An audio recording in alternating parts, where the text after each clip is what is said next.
Sis, let me ask you something genuinely.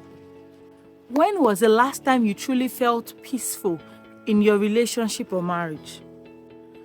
Not just, oh, but we are not fighting, or he hasn't done anything wrong this week. Sometimes you say to yourself, it could actually be worse. So I ask you again, when was the last time you felt genuinely, deeply settled in your soul, peaceful in your relationship? Because this is what I need you to hear today.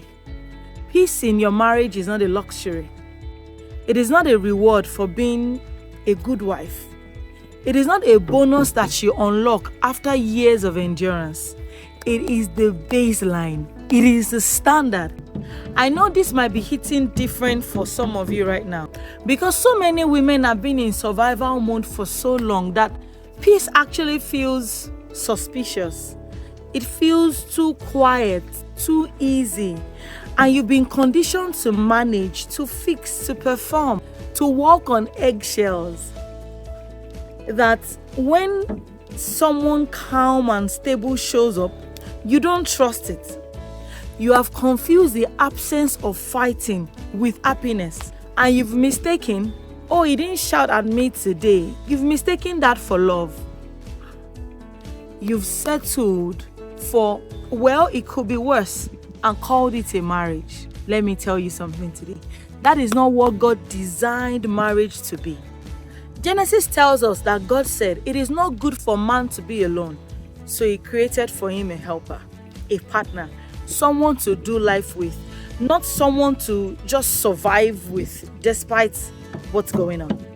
Let me show you what peace actually looks like in the right marriage. It looks like waking up next to your husband and feeling very settled. You're not bracing up your body or your nervous system for his mood. You're not checking his face constantly to see what he's feeling. You are just settled. It looks like having a disagreement, but it stays a disagreement. It doesn't become character assassination.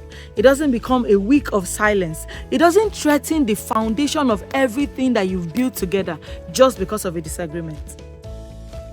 It looks like being fully seen on your worst days. You can ugly cry, sometimes not even have the best of attitude. You can be a complete mess and still knowing that without a shadow of doubt, you are loved. Oh, what a beautiful thing to be fully seen, yet fully loved. It looks like being able to say, I'm struggling, without it being used against you in the next argument. It looks like transparency without punishment and vulnerability without weaponization. I want to be honest with you today. I've coached women who has never experienced any of this kind of peace. Not in their childhood homes, not in their previous relationships, so they don't even know how to ask for it. They thought what they had was normal. See, normal is not the standard. Healthy is the standard.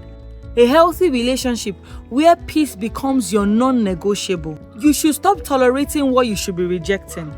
Stop writing essays in your head to justify his behavior. Stop shrinking yourself so that it feels big enough. Stop performing for love that should be freely given to you. And you should start requiring what you have always been worthy of. From that place, you are secure, you are grounded, you are unshakable. Then you can watch what you build, watch how you lead, watch how you show up in every single room that you walk into. Peace is not too much to ask for. It is the bare minimum, and you are worthy for every single bit of it. Save this, share it with someone who needs to raise a standard. The next part is going to show you exactly what the woman who chose right looks like. I'll see you in the next video.